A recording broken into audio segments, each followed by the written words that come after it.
dari berbagai penjuru, tidak punya tempat tinggal, mereka tinggal di sana semua.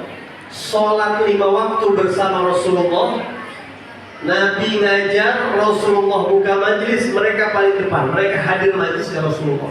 Mereka menerima hadis Nabi SAW. 70 orang. Itu kata para ulama adalah cikal bakal pondok pesantren yang ada di seluruh dunia. Jadi metode pendidikan di satu tempat di bawah asuhan satu orang guru itu sudah dicontohkan oleh Nabi kita Muhammad SAW, yang sahabat-sahabat itu terlibat kurang lebih 70 orang, dan mereka tinggal di Sufah Masjid Nabawi, di ujung Masjid Nabawi, di teras ujung Masjid Nabawi.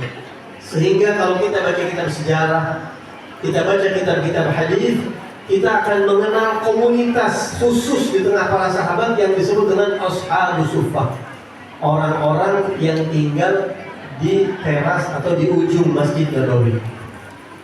Siapa pemimpin mereka? Pemimpin mereka adalah sahabat Nabi yang sangat populer, pemecah rekor periwayatan hadis. Hadis paling banyak riwayat beliau. Kalau kita buka seluruh kitab-kitab hadis saat ini yang ada di muka bumi, maka nama beliaulah yang paling banyak diulang-ulang.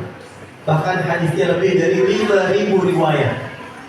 Beliau adalah sahabat Nabi Sayyidina Abdurrahman bin Sakhar al-Yamani, atau nama populernya lebih sering disebut Abu Hurairah.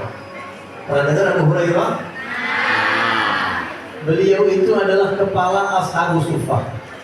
Mungkin kalau di sekolah kepala rohis begitu kira-kira ya. Kepala santri-santrinya Nabi Muhammad SAW. Sehingga mereka yang melihat langsung Nabi sholat 5 waktu, mereka yang duduk ketika Nabi menerima, dan seterusnya.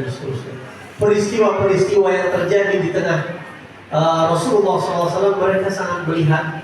Dan bahkan ada peristiwa-peristiwa khusus yang menyentuh, yang sangat berkesan terkait Ashabus Sufah. Mereka ini Ashabus Sufah, kalau ada makanan makan, kalau enggak puasa. Kalau kita di pondok sekarang enak, makannya rapih diatur.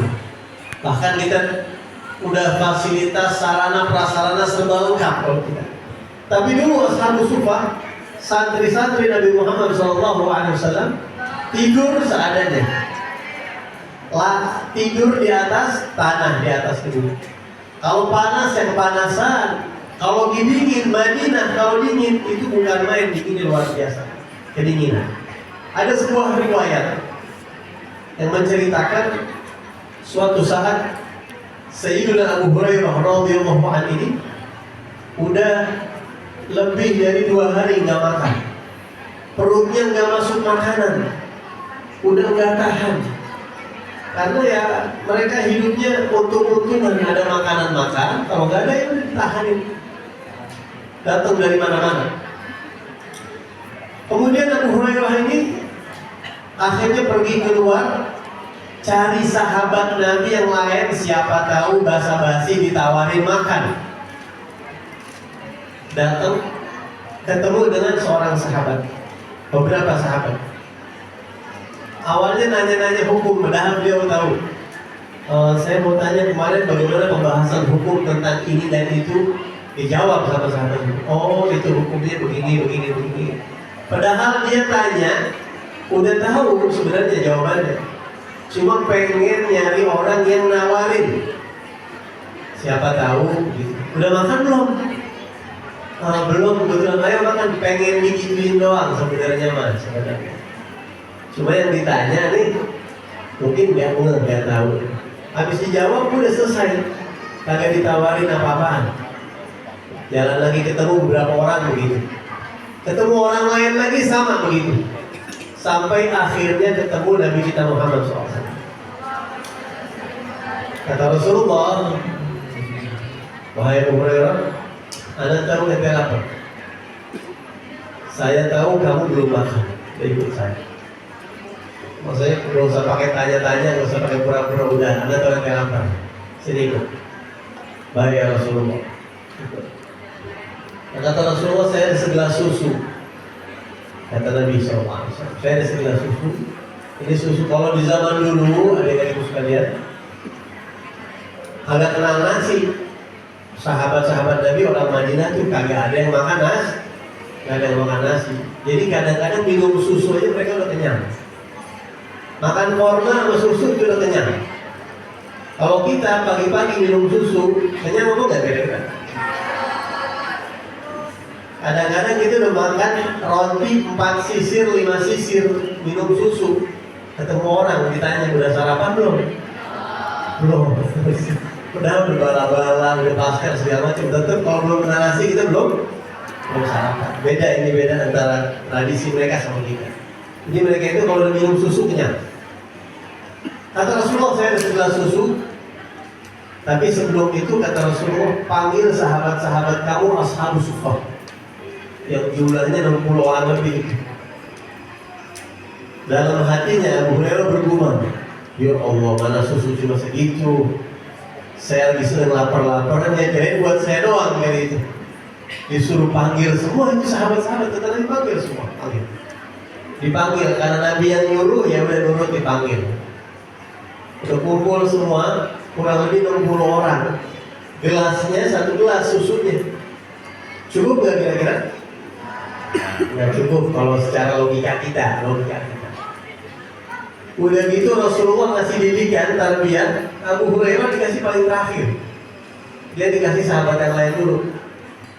Kita diajarin sama Nabi kalau minum tuh, kalau ada teman-teman tayamum, ngambil jalur kanan dulu minum, kanan atau kiri, kanan dulu, kanan lagi, baru terakhir.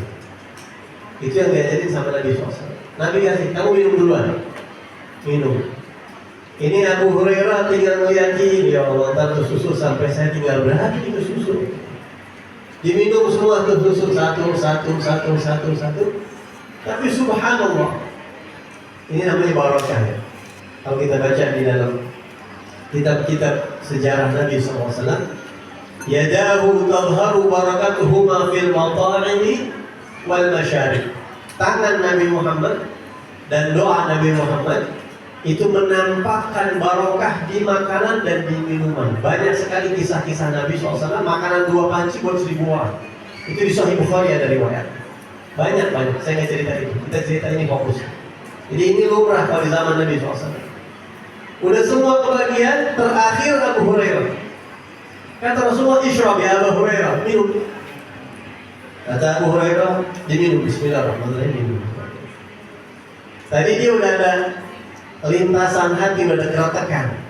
Ini ntar saya kebagian apa kagak? Waktu yang lain dikasih duluan sama Nabi Muhammad tuh, dia udah mikir, saya ntar kebagian apa enggak itu. Tapi subhanallah pas sampai dia minum, udah kata Nabi, minum lagi. Masih ada tuh, masih bisa. Diminum lagi 2 kali. Kata Rasulullah, minum lagi 3 kali diminum. Dan itu minumnya benar-benar banyak, orang lapar. Diminum, selesai 3 kali kata Nabi isyrab. Yang keempat kali kata Nabi minum lagi, minum. Abu Hurairah bilang, ya Rasulullah, la ajidu lahu maslakan. Ya Rasulullah, ini susu dalam pelak-lekan saya. Saya udah gak mau jalan lagi, udah penuh perut saya Rasulullah. Udah kenyang, saya udah begah. Kalau saya udah begah, saya minum. Kata Nabi, udah selesai, udah. Susunya masih ada. Yang terakhir diminum oleh Rasulullah. Jadi dari itu pertama, tadi bukan Nabi yang minum. Pertama tuh susu masih awet, masih penuh, dikasih sahabatnya dulu. Ini orang-orang miskin yang kagak punya rumah, yang belum pada makan, dikasih minum dulu. Terakhir Abu Hurairah, setelah itu baru ditutup dengan Nabi Muhammad, baru habis. Di sini kita lihat